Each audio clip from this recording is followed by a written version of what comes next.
Here's a brief update on Unit 6 as we leave Unit 5. You did a great job on that unit as usual. I was trying in Unit 5 to provide you with some perspective about how activism has infiltrated the whole notion of education reform. I also wanted to provide a kind of a survey of major legislation features that have impacted Colorado education without going into serious detail. Some of that stuff is enormously complicated. Um, and it comes a little easier for me because I was a practitioner when some of that was written, due to my longevity, shall we say, in the profession. And so I think sometimes I forget how confusing it can be for some of you who came to the game quite a bit later, and you only know some of those pieces by name. I'm having to reevaluate this unit, even though it's my favorite unit. I'm having to reevaluate it because it looks like my class lists are becoming more international and certainly uh, full of people from around the country and not just Colorado. So I'm going to have to really question whether it's wise to keep doing it the way I've been doing it. I'm not sure if I was able to impress upon you the significance of the Gallagher Amendment. It does not get nearly as much press, if you will, as Tabor um, and as Amendment 23, some of the other things, but it really drives a lot of the school finance problems in Colorado. And the whole big deal was back in the 60s when the state started to boom a little bit. There was enormous fear that there were going to be humongous taxes following that. And so Senator Gallagher, State Senator Gallagher, crafted this amendment, gathered a lot of support for it. And what it basically does is keep that ratio of 55-45 commercial to residential for purposes of taxation evaluation. So, as I mentioned in the unit, there are some school districts that have really been impacted by that. None more than the Falcon School District right here in the Colorado Springs area. Falcon went from a fairly small little school district when I first knew of it, and just kind of exploded within just a few years, more than tripled at one point within 4 years that I recall. And I don't know if you know much about where that is. It's out in eastern El Paso County. And still, to this day, there's hardly any business to speak of out there. So lots and lots and lots of new residential houses, but very little in the way of commercial property to back that up. So the people in that area have tended to vote against bond issues over and over and over again. But one of the reasons is that even if they're able to pass one, they can't really raise enough money because of their tax base, so they can't make a really attractive ballot issue, and it's been a real problem for them. Some of you may have actually taught in that district at one point. I know that's usually the case in my classes, and you know that there's lots of portables that have been in use over a long period of time, and that's one of the main reasons. Just a little clarification on Unit 6 as we go into it. I designed this unit to be a little different from the previous 5, kind of to break the monotony, and also because even though I do think there are some good points about the text, it is so dry I just don't want to expose you to another couple units of reading one chapter after another.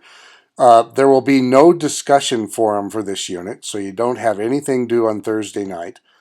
The reflective essay has been modified into kind of a class jigsaw, and it also provides you some choice. And we'll go through that a little bit right now. The 50 points that I usually associate with the discussion and the reflection have been combined into that one jigsaw assignment. And the way the jigsaw will work is that once you've posted your paper, you'll be able to see the posts of your fellow students, just as you do right now with the key takeaways. If you wish to look at other students' writing, you can do that after you post your own. So I'm pretty sure you could all handle this at this point, but just to be sure, I want to give you some instructions here on this next slide. Write your paper as a Word document. Click on the Class Jigsaw link in the deliverables folder. Click on Create Thread, just like you do with the key takeaways. Give your paper a name, for example, Chapter 11, Politics of Federal Aid. You don't have to put your name on it. You can, of course, but Blackboard knows who you are, so we will all see who authored that paper. Click on Browse Your Computer when you're finished with the paper and select your paper and click Submit. Now you even have a choice within the Jigsaw this week. You can either write a 3-point summary of a chapter, which is fairly customary. Just give me the 3 major points that you took from that chapter. Or you can write a 10-question FAQ, frequently asked questions, with answers. Here's an example from a former student who chose to do Chapter 11, The Politics of Federal Aid. And her question was, what is the most striking change in federal political influence in the last 20 years? And then her answer, the change is the rise in think tanks and other education groups not linked to school system employees. Public opinion differences among parents, teachers, and business employers are large and fundamental. In school reform, parents have proposed more money, teachers believe there should also be more funding, and employers believe there should be a replacement in staff and direct observation of staff. So that'll give you a good example. Now you would write 10 of those. So you can do either the 3-point summary or the 10-question FAQ. Remember that your account of a school board meeting that you attended is due at the end of this unit. That's Sunday night, July 26th by 11:59 p.m. For Units 7 and 8, we will not be using the current text. We'll be exploring the concept of social justice in schools, and we'll be utilizing the Theo Harris book, The School Leaders Our Children Deserve. Now, I already know from getting to know you a little bit that some of you will find that book to be very progressive. I guess we use that word now instead of liberal. And that's fine. You don't have to agree with it to get something out of it. It's not incumbent on textbook authors to be neutral. And certainly that's the case with the Theo Harris book. So you'll find that that's a little left of center for some of you, but hopefully the learning can still take place. Several years ago, Dr. Martinez, who some of you know, she's currently the department chair, chose this book because the scope of the course had changed from just pure politics to that piece in the title that says in collaborative communities. And so the university, in order to keep its NCAID accreditation across the country, was required to include some social justice in the course. And so we will look at that at both the national level, the grand level, and we'll also look at it at more of the micro politics level within a school building.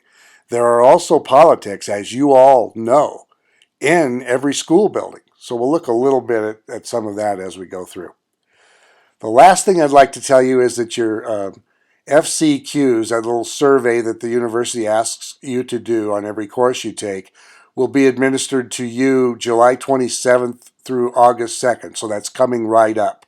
You'll receive an email Monday, July 27th, with instructions for filling it out online. Please check your spam folder if you don't receive that email. Now, it's coming to your UCCS account, and I know from my own experience that lots of you don't look at that account very often. Please, for my sake, if I could ask, do check your email next week so that you can take that FCQ. It takes you less than 5 minutes, literally.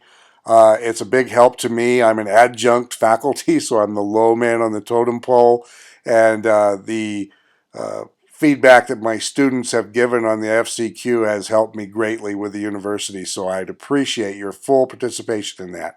And I'm one of those people who actually checks to see what percentage of my students have filled it out. So if I'm looking at a low percentage by the end of that next week, I may send you all out a notice asking you, hey, please help me out with this. So I'll thank you in advance for doing that. We're almost at the end of the course here. I've really enjoyed working with you. I hope that you've gained something from it. and let's go ahead and finish strong here as we go. Thanks.